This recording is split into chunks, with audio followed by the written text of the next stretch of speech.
Britain, like many other continental countries, has a problem with institutionalised paedophilia that stems, of course, from left-wing politics. This is the council makeup of London Borough Lambeth's council. As you can see, it hasn't been Conservative-dominated since 1968. Currently, there are 57 Labour councillors, 1 Conservative. Yes. 5 Green, who are just watermelons. Yes. So it is very, very much a Labour stronghold now, and it's become more Labour over time.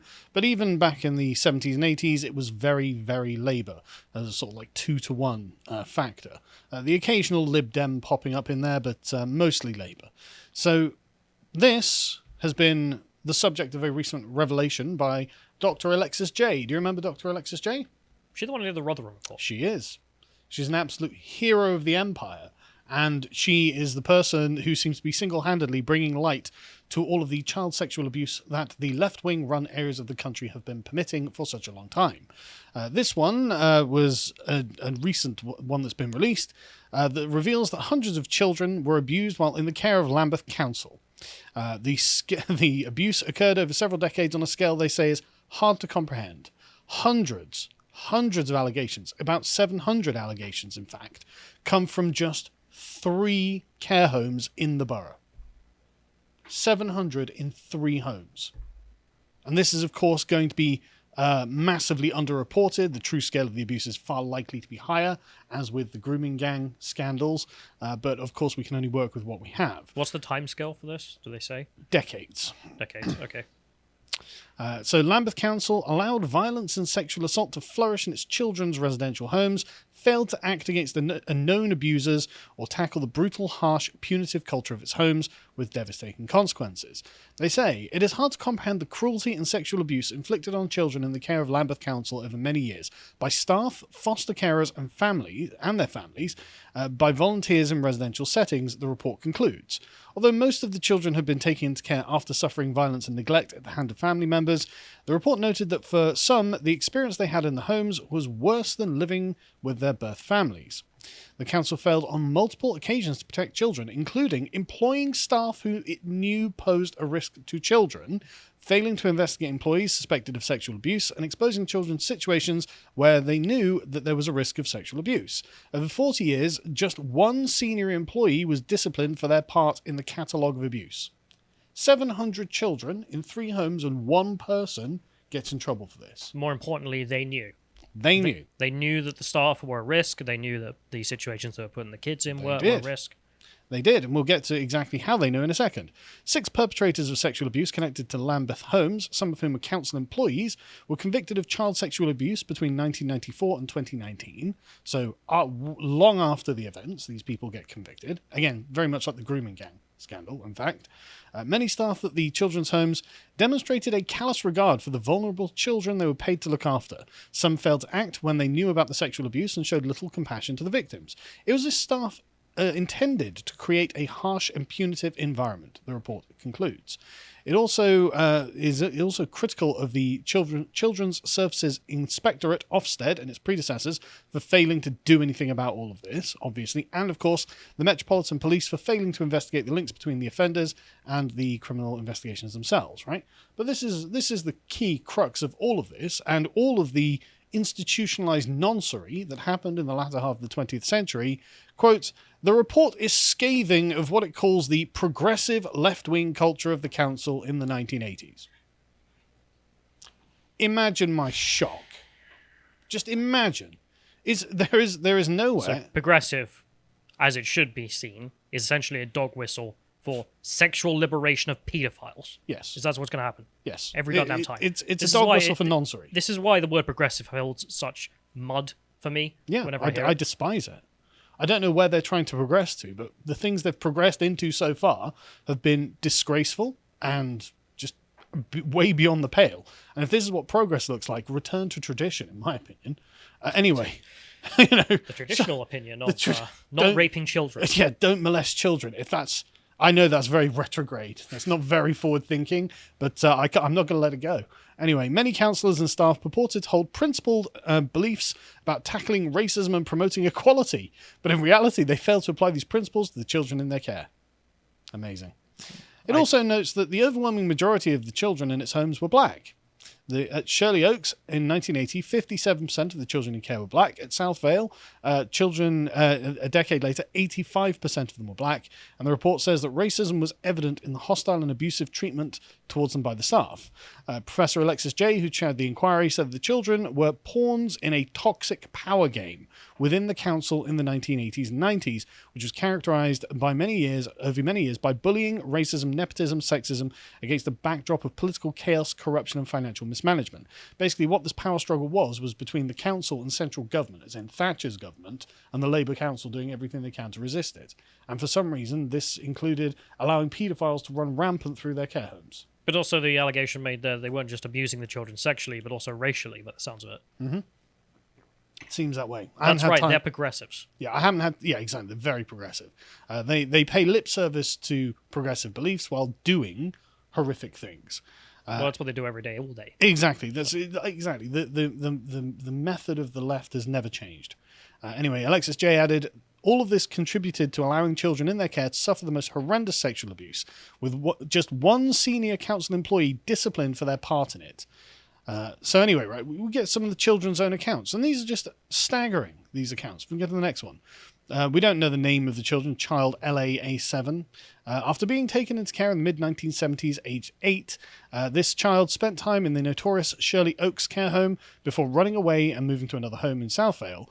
There he was abused by 3 male members of staff, including his key worker, Leslie Paul, who took him to his flat and took photos of him. Of course, these are decent photos. They escaped but was returned to South Vale by the police. I'd often tried to report abuse to other staff members and sometimes to the police when I ran off. I would be accused of being a liar. I tried to explain to them that I was being abused and they told me I was lying. Leslie Paul worked at the Lambeth Council from 1979 to 1992 when he was dismissed. He wasn't dismissed because he had done something to the children. He was dismissed for, I think it was financial impropriety. But he was sentenced to 2.5 years in jail in 1994 for indecent assault, indecency with a child, and taking indecent images of a child. And in 2002, he was jailed for 18 months for sexual offences. And in 2016, he was sentenced to 13 years in jail for 18 offences of child abuse. I was about to say, those first 2 convictions seem a bit light. Yep, but that's because he wasn't getting the justice he deserved. But also the police here taking part in the situation by not taking the accusations seriously. Yeah. By literally denying that this serial rapist of children was actually doing something wrong. The next one, again, awful. Child LAA327. When this one's a girl, came into the care of Lambeth Council in the 70s, aged 12. She had had a traumatic and abusive family life, including being knocked unconscious by her mother. She says that her experience of the care homes was even worse. Like hell, she told the inquiry. She described being constantly placed under restraint, locked in her room at night, and forced to take tranquilizers. She was moved to the Calais Street Children's Home, where she was, quote, raped continuously, and as a result became pregnant at 15. She was moved to a council house, where she was left to cope alone. That was literally it. I walked out of Calais Street and went to a council flat. No help, no furniture, no nothing. That was it.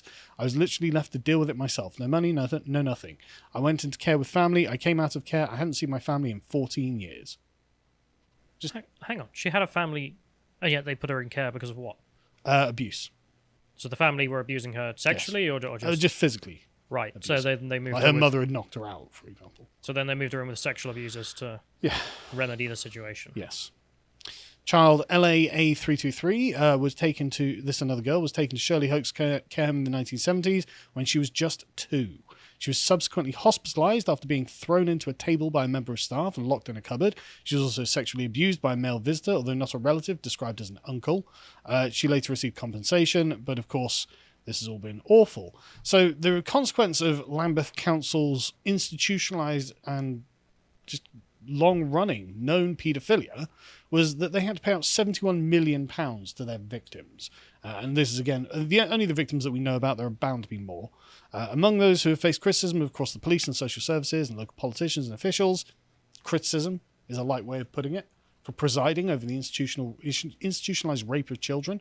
I mean, I don't know why these people aren't all, well, punished, should we say, for what they've done.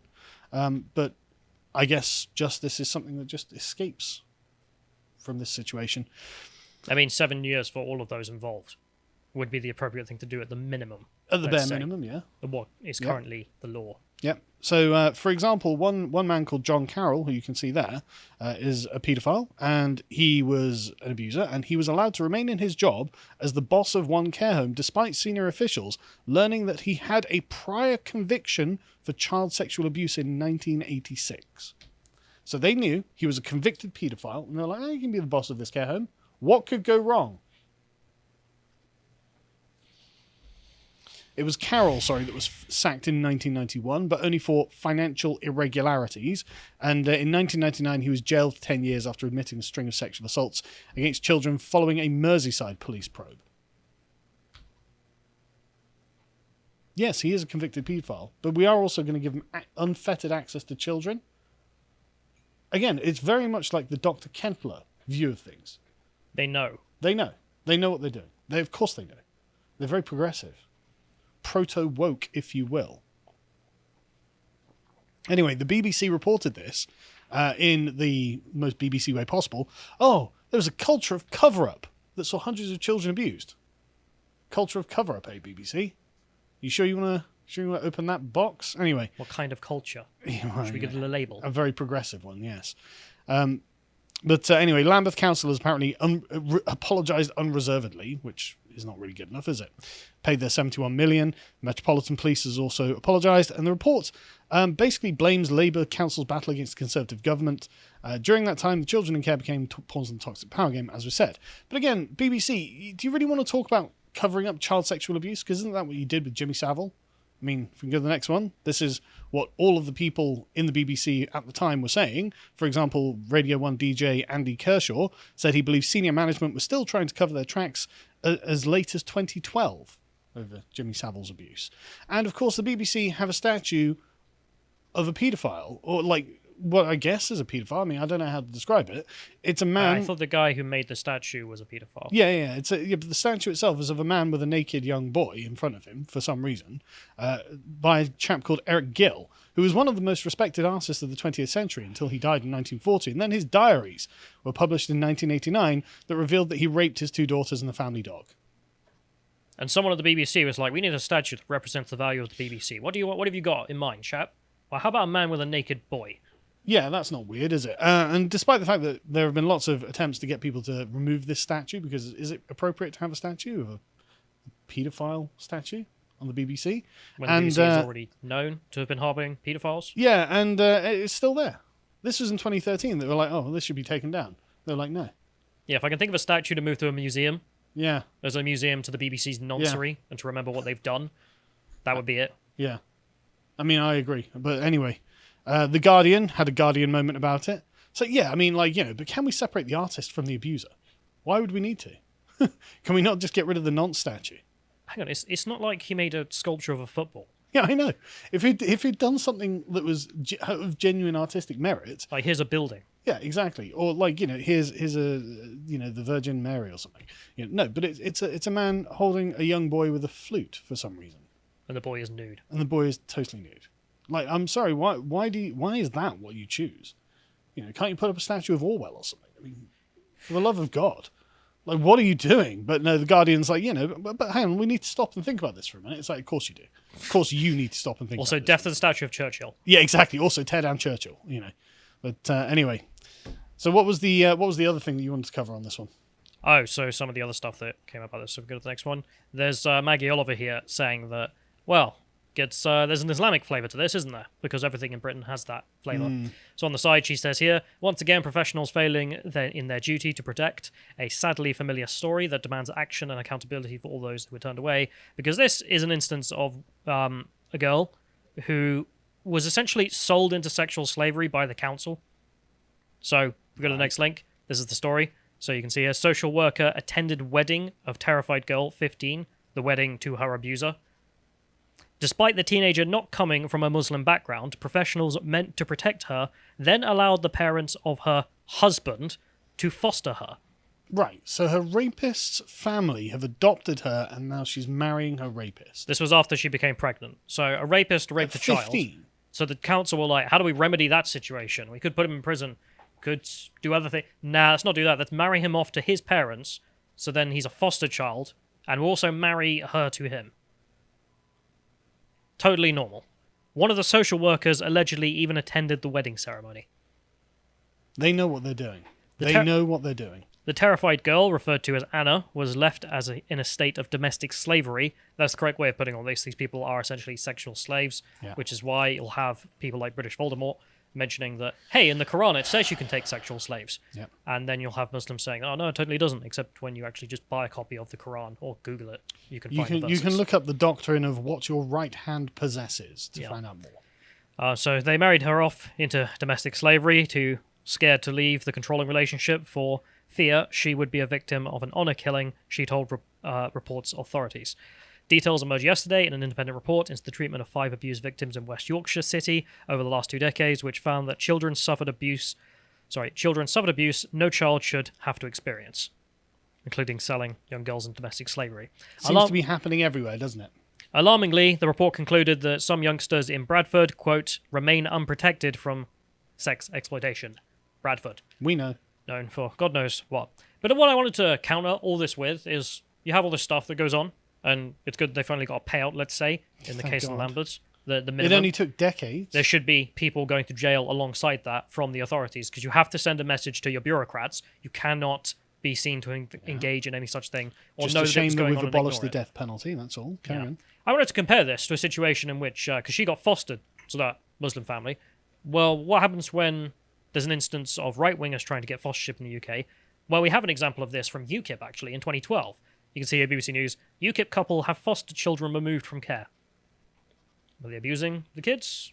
They can't have been, because otherwise they would have been there at their wedding ceremony, wouldn't they? I suppose so. They say in here, a couple have had 3 foster children removed from their care because they belong to the UK Independence Party. Wow. That was it. I imagine the Rotherham Borough Council was a very progressive Labour council, wasn't it? Yeah, it's got to be bloody Rotherham, hasn't it? Yeah. Rotherham Borough Council said the children were, quote, not indigenous white British. That matters, does it? Also, I'm interested in how you can define that, Rotherham Council. Thought you guys went into such conversations. And that it had concerns about UKIP's stance on immigration. It said that it had to consider the, quote, needs of the children longer term. We don't think they're being diddled enough. Rotherham Council. Rotherham. Had to be bloody Rotherham, didn't it? They're saying that these UKIP members can't have foster children because they're UKIP.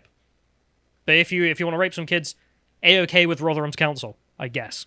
Rotherham Borough Council's Strategic Director of Children and Young People's Services, Joyce Thacker, told the BBC that her decision was influenced by UKIP's immigration policy. Just says it.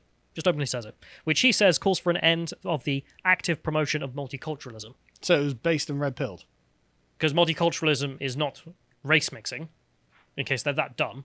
Multiculturalism is that you have multiple cultures in the same geographic area that shall not touch because it has to be multicultural. If they mixed, then it would become monocultural, wouldn't it? Yes. Kind of the whole point. It is against integration. Specifically, a state policy against the integration of new immigrants into a society, which is a terrible idea. A policy David Cameron would end up throwing out. But UKIP at the time saying Merkel and Macron and all of the rest. Yeah, they're all for segregation, and then they changed their minds. UKIP being for integration, not segregation. That was a reason to have these children taken away from this UKIP couple, because they're UKIP. Just openly political. I mean, if you want to talk about people abandoning their professional values for political values instead in professional life, this is a perfect example of it. Yeah. I'm sorry, what did this family do wrong? They were the wrong political party. Therefore, they're not comrades. Therefore, get rid of them. Mm-hmm. But apparently the Muslim rapists in Rotherham, no such concerns. Well, the political rapists in Lambeth, also, they were comrades. Therefore, that's fine. 700 children in 3 homes. If you enjoyed this segment from the podcast of the Lotus Eaters, you can watch the full broadcast live every weekday at 1 p.m. UK time on lotuseaters.com.